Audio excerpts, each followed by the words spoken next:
সালাম আলাইকুম। ওয়ালাইকুম আসসালাম। কি এইসব কি অবস্থা তো? এই তো আলহামদুলিল্লাহ ভাই, ভালো ভালো। আছস? এই তো আলহামদুলিল্লাহ তোর ভালো। তো আজকে অনেকদিন দেখি না ভাই। এই তুই তো কই থাকস? আমি তো এই কাজ করছিলাম, কাজ করে এখন ফুটবল খেলছি। তোর এখন কি ফুটবল খেলার বয়স বেটা? না, আমি তো আপনার কাম শেষ কইরা পোলা বাইনের লইয়া হ্যাঁ। মানে ফুটবল খেলি এর এটা আইডা।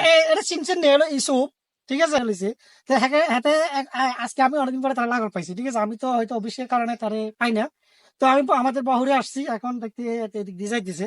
তো এখন জিজ্ঞেস করলাম তুই কোথা থেকে আইসস? ফুটবল খেলে আইসস? জি, আমি ফুটবল খেলছি। হ্যাঁ, ঠিক আছে, ফুটবল খেলে খেলতেছিস না? ফুটবল খেলাস না? তো ও, কাজ কাম করছি, কাজ কাম করছি ঠিকঠাক জি মতো? হ্যাঁ, জি। আজ কাজ করছিস তুই? আজকে বালু টানছি। কার? আমাদের মামু যে, হুম। ওই মামুদেরকে এই বালু টানছি আমার তিনজন মিলি। আচ্ছা, কত পয়সা আজকে? এখনো টাকা দেন, টাকা টাকা দিই। আজকে হাজিরা কত? এই ধরেন না 1200 টাকা। 1200 টাকা? দুইজনে দুইজনে। দুইজন হাজিরা 1200 টাকা। হ্যাঁ। তো ওই টাকা পাই কি করবি তুই? ও টাকা সংসারে খরচ করবো। হ্যাঁ। আর নিজেও দোকানে নিজের পকেট খরচ আছে, হ্যাঁ। নিজেও চলাফেরা করতে হবে। ঠিক আছে, এখন খারাপ ভাবে চললে ভালো না ভালোভাবে চললে ভালো? ভালোভাবে চললে ভালো। ঠিক আছে, এখন থেকে ভালোভাবে চলবি। ঠিক আছে, কাজ কাম করবি সব